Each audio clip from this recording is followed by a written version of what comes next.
Friends, ஆகா கல்யாணம் upcoming ப்ரோமோவில் கோடீஸ்வரியை எப்படி வீட்டை விட்டு துரத்தலாம் அப்படிங்கிறதுலையே தான் சித்ரா இருக்காங்க.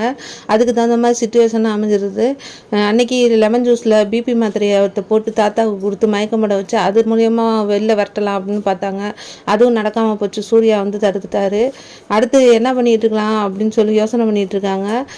கோடீஸ்வரி இந்த பிரச்சனைலேருந்து வெளில வர்றதுக்குள்ள அடுத்த ஒரு திட்டத்தோட வந்து மகாவுக்கு நகையை கொடுக்குறாங்க. பாட்டி கொண்டே உள்ள வைமா பூஜை ரூமில் அப்படின்னு சொல்லி அதை கொண்டே வச்சுட்டு வர்றாங்க. வர்றதுக்குள்ளே பின்னாடியே போய் சித்ராதேவி என்ன பண்ணுறாங்க, இந்த நகையை வச்சு கோடீஸ்வரி என்னை எப்படி வெளில துரத்துறேன் பாரு, அவளை இன்னைக்கு துரத்தியே ஆகணும் அப்படிங்கிறதுல வந்து என்ன பண்ணுறாங்க, போய் அந்த நகையை தூக்கி கோடீஸ்வரி பேக்கில் போட்டுடுறாங்க. ராஜி வந்து நகையை கேட்குறாங்க, எங்க மகா நகை அப்படின்னு கேட்டோன்னே இங்கே தான் வச்சிருக்கேன்னு சொல்லி பூஜை ரூமில் காட்டுறாங்க. அங்கே இல்லை அந்த நகை.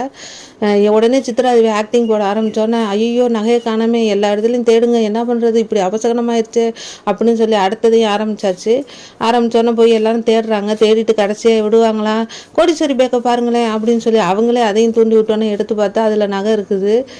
கோடீஸ்வரி பேக்கில் நகை இருந்து கோடீஸ்வரி மாட்டினாங்களா, வீட்டை விட்டு போனாங்களா, இல்லை சித்ராதேவி வந்து திட்டம் வந்து புஷ்ஷுன்னு ஆச்சா அப்படிங்கிறத பொறுத்திருந்து பார்ப்போம். வீடியோ பிடிச்சிருந்தா சப்ஸ்கிரைப் பண்ணுங்கள். தேங்க்யூ.